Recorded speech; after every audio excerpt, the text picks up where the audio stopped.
I'm sorry, did you just say 40%? My voice cracked, echoing off the glass walls of the conference room as Dominic Voss stood before the finance team with false calmness plastered across his face. He called it a performance-based adjustment. My salary slashed. My name shamed in front of everyone.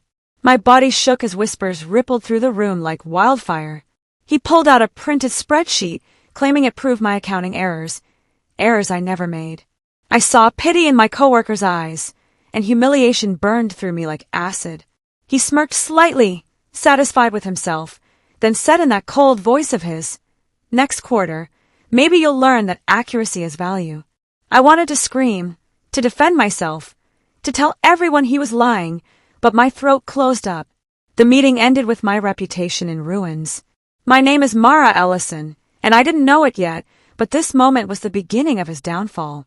I just had to survive long enough to see it happen. After the meeting, no one would meet my eyes. I walked back to my desk feeling like a ghost, invisible and forgotten. My inbox pinged with HR's confirmation of my revised compensation, and the words blurred on my screen as tears threatened to fall. Overnight, my access to key financial ledgers disappeared without explanation. The silence from my peers felt heavier than Dominic's cruelty. These were people I'd worked beside for 3 years, and now they avoided me like I carried some contagious failure. I couldn't eat dinner that night. I couldn't sleep either. Every time I closed my eyes, I replayed his words, performance discrepancies, and felt myself unraveling thread by thread. But underneath the fear and shame, something sharp began to form in my mind, a question that wouldn't leave me alone. What was Dominic hiding that required a scapegoat? Why me? Why now? I pulled out my laptop at 2 a.m. and started making notes, my hands still trembling. 3 days later, during lunch in the mostly empty cafeteria, an intern named Leo slipped into the seat beside me. He kept his eyes down, pretending to focus on his sandwich while he whispered, "You didn't mess up the Q3 reports. Dominic changed them himself after you submitted them."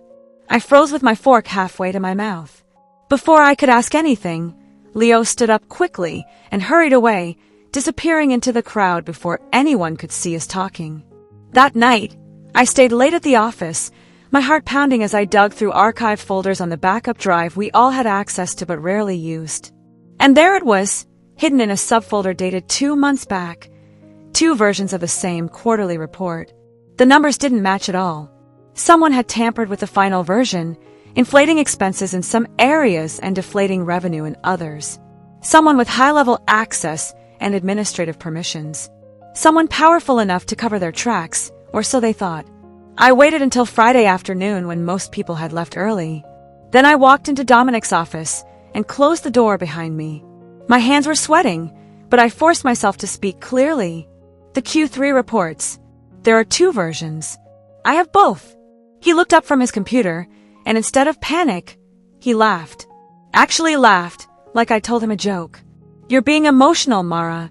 Stress does that to people. Maybe you should step away from the spreadsheets before you make another mistake." He twisted every fact I presented, turning my certainty into doubt, making me feel crazy for even bringing it up. By the time I left his office, I was questioning my own memory. The next morning, HR called me into a small, windowless room. "Dominic mentioned you've been struggling emotionally lately. Are you okay? Do you need time off?" He was framing me as unstable, unreliable, someone whose words couldn't be trusted. That night, I sat in my car in the parking garage and cried until my throat hurt. Then the tears hardened into something else entirely, rage. I created a folder on my personal laptop and labeled it Personal Backup. Every night, I stayed late, copying screenshots, saving email timestamps, downloading file versions before they could disappear. My heart raced every time I heard footsteps in the hallway, terrified someone would catch me. But every click of the mouse felt like a step back toward sanity, toward proof that I wasn't imagining things. Then I found something that made my blood run cold. A payment authorization form, signed by Dominic, transferring company funds to something called Verinex Consulting. I searched our vendor database. No record of Verinex existed anywhere in our systems. No contract, no invoices, nothing. But I remember that name from months ago. A rumor whispered in the break room about Dominic's private side project, some consulting firm he supposedly ran on the weekends. I took screenshots of everything: the payment authorization, the bank routing numbers, the dates. This wasn't just about my salary anymore. This was theft on a massive scale. 2 weeks later, Dominic called me into his office for what he called a performance review. He smiled too wide, the kind of smile that doesn't reach the eyes. On his desk sat a printed audit error sheet with my initials forged at the bottom. "This is serious, Mara. These accounting discrepancies go back 6 months. If you can't explain how these errors happened, I'll have no choice but to escalate this to the board." I looked at the paper and recognized immediately that I'd never seen these transactions before. Someone had created them recently and backdated the entries. It was a setup, a trap designed to justify firing me before I could cause more trouble. But I didn't argue or defend myself. Instead, I nodded slowly and said, "I understand. Can I have until Monday to prepare my explanation?" He agreed, still smiling. What he didn't know was that my phone was recording in my lap, capturing every word. I had him on tape now, manufacturing evidence against me. The trap was turning around on him. By the end of that week, everything changed. I was removed from the Phoenix project, the biggest account I'd been managing for 8 months. My keycard access to the finance floor was temporarily restricted for security reasons, according to the email from IT. Coworkers who used to chat with me by the coffee machine now walked past without acknowledging me.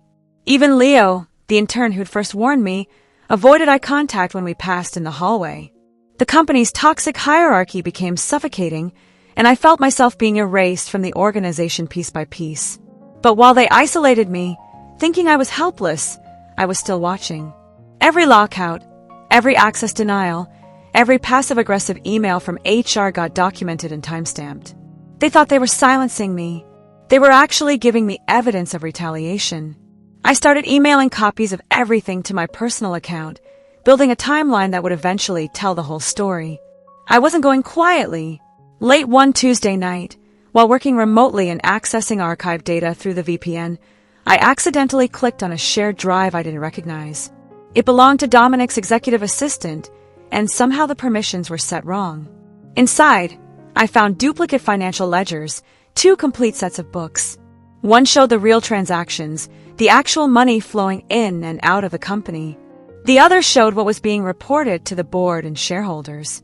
The differences were staggering. Millions of dollars were missing from the reported version, funneled through various shell companies and coded as consulting fees or vendor payments. My hands shook as I navigated through folder after folder, finding months of evidence that Dominic had been systematically stealing from the company. I hit print on one particularly damning spreadsheet and tucked it into my purse before the assistant's computer locked me out. It was just 1 page, but it was enough to prove the pattern. The embezzlement wasn't recent. It had been going on for at least 18 months. Just when I'd started to believe I was completely alone in this fight, someone unexpected reached out. Her name was Amara Singh, an external auditor hired by the board to review the company's financial controls. She called me directly on my cell phone one afternoon. "Ms. Ellison, I've been reviewing the books, and I've noticed some inconsistencies that match concerns you raised in emails months ago." My heart nearly stopped. Someone was finally listening. We met at a coffee shop 3 blocks from the office. Amara spread her notes across the table, pointing to discrepancies in revenue recognition and expense allocation. "I need you to understand something," she said, her voice low and urgent. "If Dominic Voss is doing what I think he's doing, he'll bury you before this audit is complete. Don't speak to anyone else about what you know. Not coworkers, not HR, no one. They might be involved, or they might accidentally tip him off." I nodded, feeling simultaneously terrified and relieved. For the first time in weeks, I wasn't fighting alone. My office friend Renee invited me out for drinks that Friday. She'd been one of the few people still talking to me, and I was desperate for some normalcy, some sense that not everyone had turned against me. Over wine, I confided in her about the stress, about feeling targeted and isolated. She nodded sympathetically, said all the right things about how unfair it was. I didn't mention the evidence I'd been gathering, but I did say I thought something bigger was going on with the company's finances. The next morning, I got a call to come to Dominic's office immediately. He sat behind his desk, arms crossed, looking angrier than I'd ever seen him.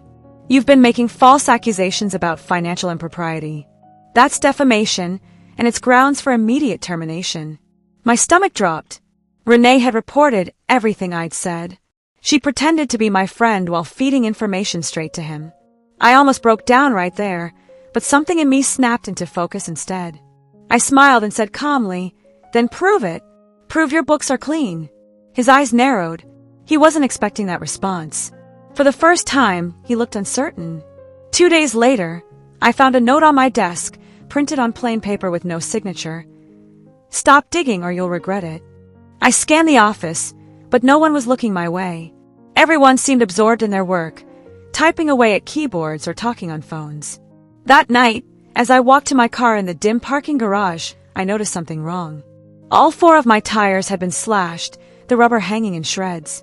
Security cameras in that section had conveniently been malfunctioning, according to the building manager. This wasn't just corporate politics anymore.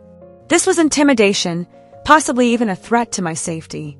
I called a rideshare home and sat in my apartment, blinds drawn, wondering how far Dominic would go to protect his secret. But fear has a strange way of transforming into something else when you've already lost everything that could be taken. By morning, the fear had turned into fuel. I wasn't backing down. If anything, I was more determined than ever to expose what was happening. While reviewing old vendor invoices that I'd saved before losing access to the main system, I noticed something that made my blood run cold. Dominic's signature appeared on dozens of payments to suspicious companies, but next to his signature was another approval line, signed by Olivia Ray, our HR director. She'd authorized payments for employee training programs and workplace development consulting that never actually happened. I checked the dates against our HR calendar. No training sessions had occurred on those dates. The money had gone somewhere else entirely. Olivia wasn't just aware of what Dominic was doing. She was actively participating in the fraud, using HR's budget as another channel for funneling money out of the company. The corruption went higher than I'd realized.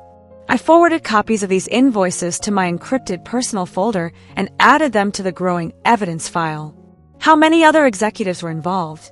Was anyone in leadership actually innocent? I started looking at the company directory with new eyes, wondering who else might be part of the scheme. I decided to try something risky.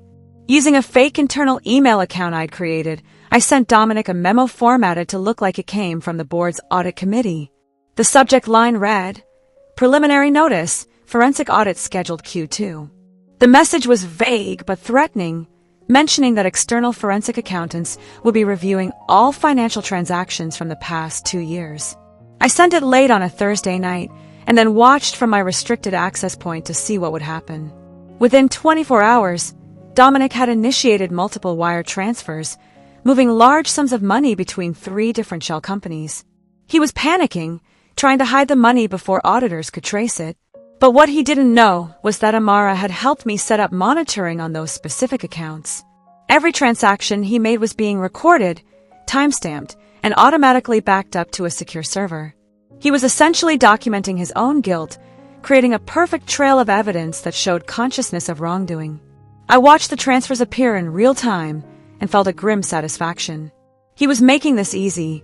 The following week, I was walking to my car after another long day when Dominic appeared from behind a concrete pillar in the parking garage. His presence startled me, and I stumbled backward. "You think you're clever, don't you?" His voice echoed in the empty space, and his usual composure had completely cracked. His face was red, his hands clenched into fists. "You think you can destroy what I've built here? You're nobody, Mara. Just some junior accountant who couldn't handle the pressure." I stayed silent, my heart hammering in my chest, while my phone recorded from inside my coat pocket. I'd started keeping it on record mode whenever I was alone at the office.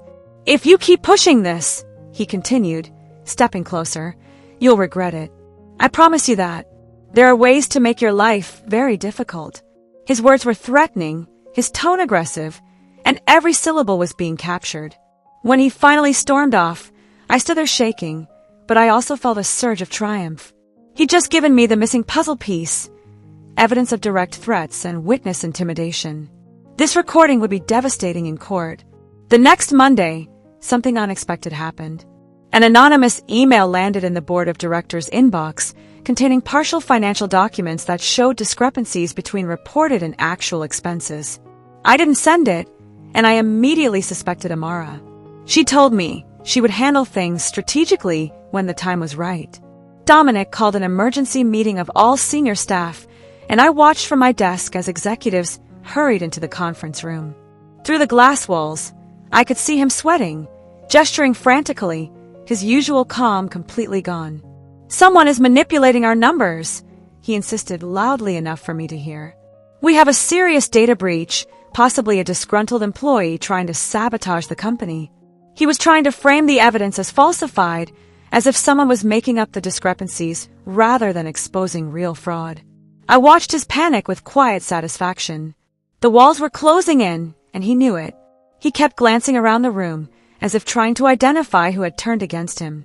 His paranoia was becoming obvious to everyone. The mighty CFO was finally starting to crack under pressure. That afternoon, I received an email from HR.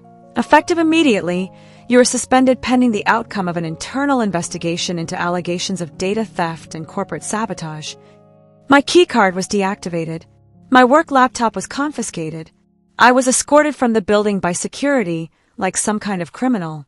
Dominic stood in the hallway watching, his arms crossed, a slight smile on his face. He thought he'd won. That suspending me would end the threat. But while I was locked out of the office, I was meeting secretly with Amara in coffee shops and libraries. Together, we organized the final comprehensive report. Complete transaction trails, bank account numbers, dates, forged signatures, shell company registrations, and evidence of kickback schemes. Every piece of the puzzle was falling into place. The chronology was airtight, showing exactly how money flowed out of the company and into Dominic's network of fake vendors. Amara had the external auditor's authority and access. I had the insider knowledge and documentation. Together, we were building a case that would be impossible to deny or deflect. 2 days into my suspension, Leo contacted me through a private messaging app. "We need to talk. Can you meet me?" We met at a park, far from anywhere our coworkers might see us. He looked terrified, constantly glancing around like someone might be watching. "Dominic ordered me to alter files in the database," he confessed, his voice shaking. He gave me specific instructions on which numbers to change and how to backdate the entries. He said if I didn't do it, he'd make sure I never worked in finance again. He'd destroy my career before it even started. Leo was only 23, fresh out of college, and Dominic had exploited his inexperience and fear.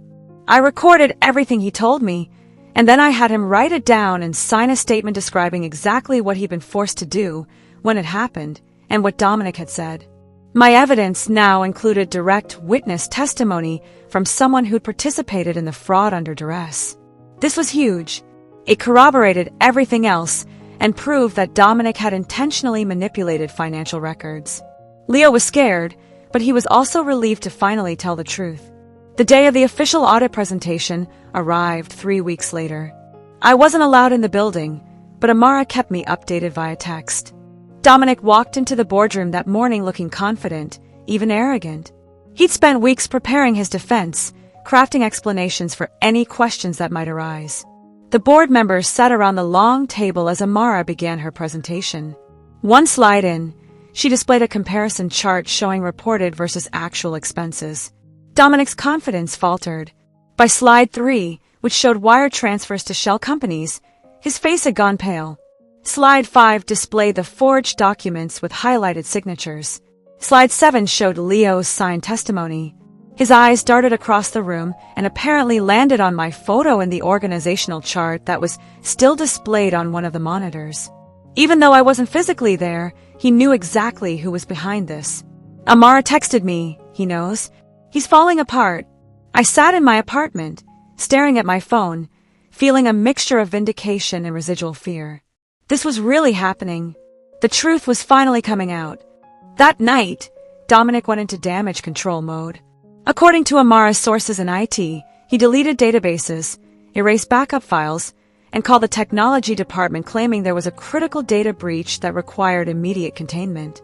He was trying to destroy evidence, making his guilt even more obvious. But he was too late, and he didn't realize it. I'd already sent complete copies of everything to the company's legal counsel, to Amara's secure cloud storage, and to my own attorney. The evidence existed in multiple locations, backed up and timestamped. Even if he wiped every server in the building, the documentation would survive. His frantic attempts to cover his tracks were actually creating additional charges: obstruction of justice and destruction of evidence. Every panicked move he made was digging the hole deeper. I imagined him in his office, frantically clicking through files, his hands shaking just like mine had been shaking in that conference room when he'd first slashed my salary. The tables had completely turned, and karma was working exactly as it should. Justice was slow, but it was thorough. My phone rang on a Wednesday morning. The caller ID showed an unfamiliar number. "Miss Ellison, this is Detective Adrian Cole from the Financial Crimes Unit. We received a comprehensive package of documents related to embezzlement at Helion Technologies. We'd like to meet with you to discuss your findings." For the first time in months, my hand stopped shaking. A real detective, someone with actual legal authority, was taking this seriously. We met at the police station that afternoon. I brought printed copies of everything, organized in labeled folders with tabs and timelines. Detective Cole spread the documents across a table and studied them carefully. "This is extremely thorough," he said, looking impressed. "Most corporate fraud cases take months to build this kind of documentation. You've essentially done our job for us." He asked detailed questions about Dominic's access to the financial systems, about Olivia's involvement, about the shell companies and fake vendors. I answered everything, showing him the evidence that supported each answer. When we finished, he assured me that they'd be moving forward with a formal investigation. Dominic didn't know yet, but the law was now watching his every move. And unlike corporate HR or the board of directors, the police couldn't be intimidated or bribed. The police visited Helion Technologies the following week, quietly at first. They didn't want to alert Dominic to the full scope of the investigation. He was called in for what he thought was a routine interview about corporate security protocols. He showed up confident, probably thinking he could charm or manipulate his way through some basic questions. But the detective's questions got increasingly specific, increasingly uncomfortable. How did he authorize payments to vendors that didn't exist in the system? Why were there two sets of financial ledgers? Could he explain the wire transfers to Verinex Consulting? His confidence crumbled as he realized they knew everything. Meanwhile, HR Director Olivia tried to distance herself from the situation, claiming she'd signed documents without reading them carefully, that she trusted Dominic and had no idea anything was wrong. But the police had emails showing she'd actively discussed the fake training programs and had even suggested additional ways to hide the money.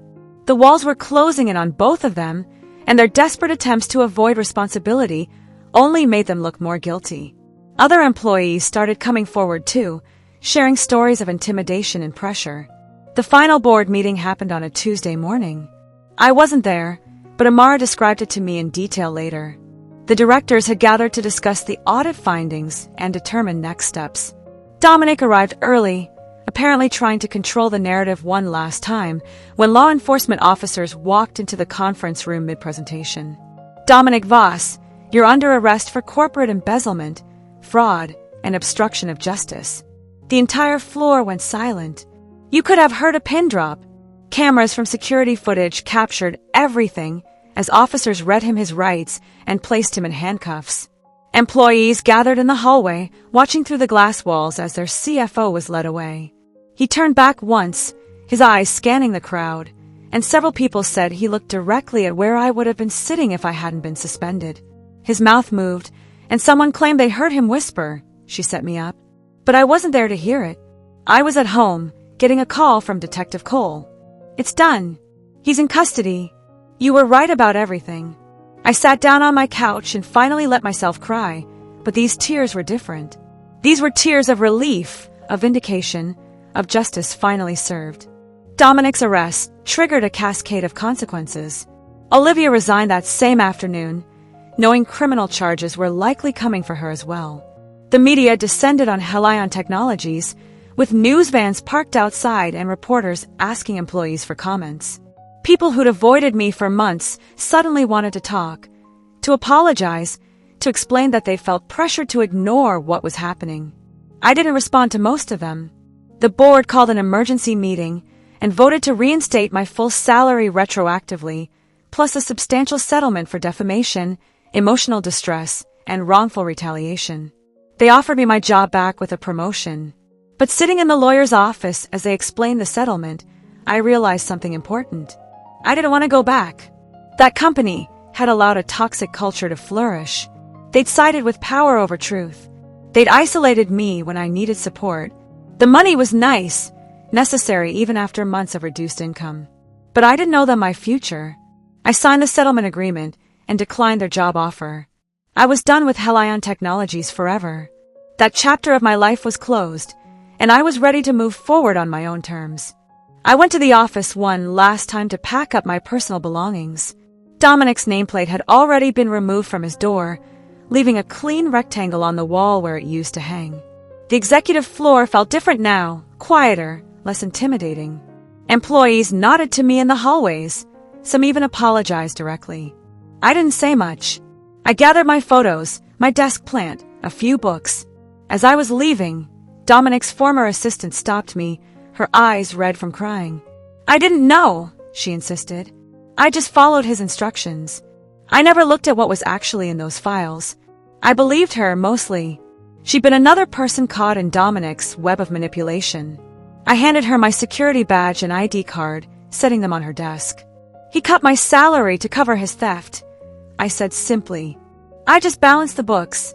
Then I walked toward the elevator, carrying my box of belongings. I didn't look back. There was no dramatic music, no applause, just the quiet satisfaction of knowing I'd done the right thing despite enormous pressure to stay silent.